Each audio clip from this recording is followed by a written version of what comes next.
Well, I mentioned in my editorial how this Albanese government is happily sugarcoating their left-wing agenda. But this week they might have actually revealed their hand with the green left energy policy. Remember, before the election, when Albanese was at pains to ensure us that there'd be no deals, would be done with the Greens, well, that's gone completely out the window. Labor, the Greens, the radical independents, they've passed an energy policy this week that, at its heart, is socialism. And where does it stop if the Albanese government can put a cap on gas and coal? Why stop there? Why not cap the price of bread, milk, petrol prices? Whitlam tried it. In for a penny, in for a pound, as they say. But then the question is, if you're going to implement such an anti-business policy, will it actually work in bringing down power prices? Well, to help me try and answer that question, energy analyst from Credit Suisse, Saul Kavonic, is joining us. Saul, great to have you with us. I mean, Saul, this is really the big question.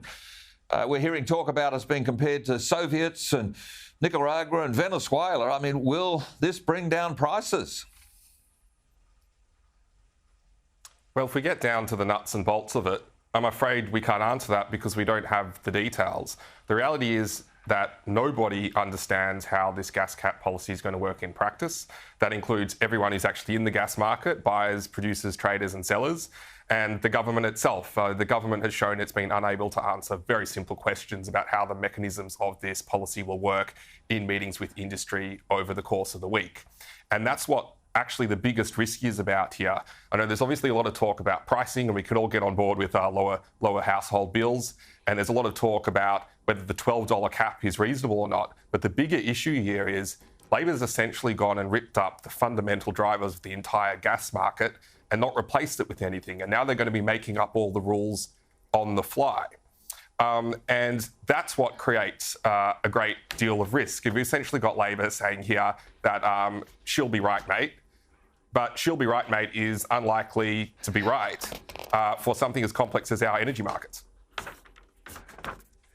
And Saul, I mean, I'm left perplexed. The government wants to subsidise people going out of gas into electricity, at the same time driving up electricity prices on multiple fronts. I mean, there goes the backyard barbecue at the very least. And the CEO of major gas producer Santos, I mean, Kevin Gallagher, he certainly hasn't minced his words, labelling this policy a Soviet style. I mean, are there any other democratic countries with a policy like this one? The Prime Minister says, look at the UK. Is that a relevant example? I think we should look at Europe, where obviously war is on their doorstep, and Europe has been debating whether to put a price cap on gas over the last 6 months and still has not managed to agree on one, precisely because Europe is really wary of price caps, because Europe knows more than most what can happen on price caps, and the answer inevitably is no gas becomes available at any price as you end up with shortages. And that's why we should take some stock and look at, well, why hasn't Europe gone down this route so quickly? And the second point really then comes down to Europe's been debating this for 6 months, and maybe they ultimately will find some kind of gas price cap policy after working through all the details and the potential unintended consequences. But what the Labor government has done yesterday is ran through a policy, instead of taking 6 months or years to develop, in basically the course of 3 weeks, and giving no one the time to even read the legislation, let alone actually comment on it and provide some of the input as to what some of the unintended consequences will be. And that's why the risk really going forward here is, despite the best intentions of the gas industry, gas buyers and the regulator, things might simply not line up. And we could have a pile up in the market. And I'm afraid that there's a very real risk here that the Energy Minister, Chris Bowen, and his team have bitten off more than they can chew.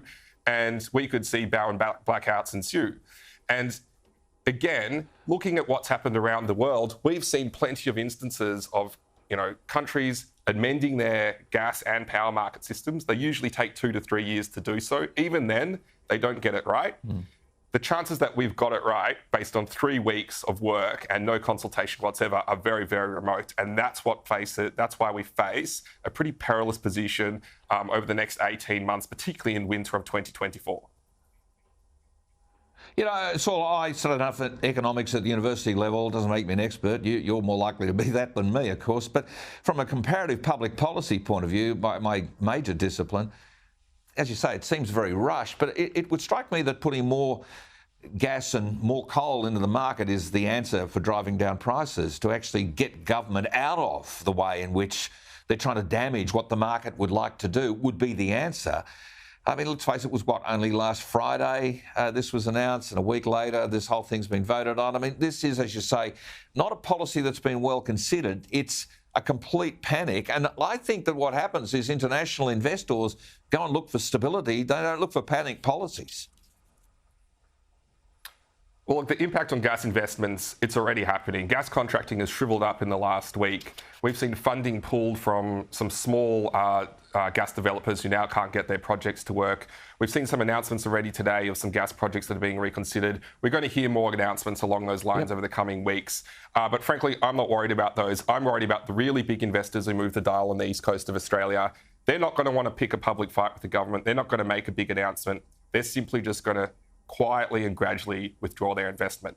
And this is going to have a number of consequences. One of the biggest ones is going to be in a few years' time, we're going to eat through all of the excess spot gas that gets exported out of Queensland, and it's going to put the government in a very difficult spot where they have to choose between gas rationing at home, which is going to be terribly unpopular and very bad for our manufacturing industry, or breaking our international contracts and the security of energy supply for our allies in Asia and Europe. And that now looks inevitable because we do need investment in more gas supply to get us there. And the idea that we're going to have things like heat pumps at home and hydrogen and renewables get within the window of only the next few years, that may be a very viable longer-term goal, but the idea it's going to happen by 2025 is not very realistic, and certainly the hope that we'll get there is not a very good strategy to deal with the shortages that could now arise, again, within a 2 to 3 year time frame. It's now that close and that real. We've seen, obviously, energy crises in the headlines the last 5 years, but the truth is we haven't really faced a proper energy crisis the last 5 years. The next 5 years is where the real risk lies. Well, it's pretty simple. If Europe's having its problems right now and they're trying to get all the coal-fired power stations out of mothballs because all the wind farms and so forth are not working, we're going into summer. The risks of blackouts are real. Whether people get big blackouts, whether they last for a long time, whether it happens this summer or next, you've just got to blame this government, this decision. This is a turning point when it comes to common sense policy. Well, you break it, you bought it, and Labor's now broken the gas market, and so the consequences will be upon their head.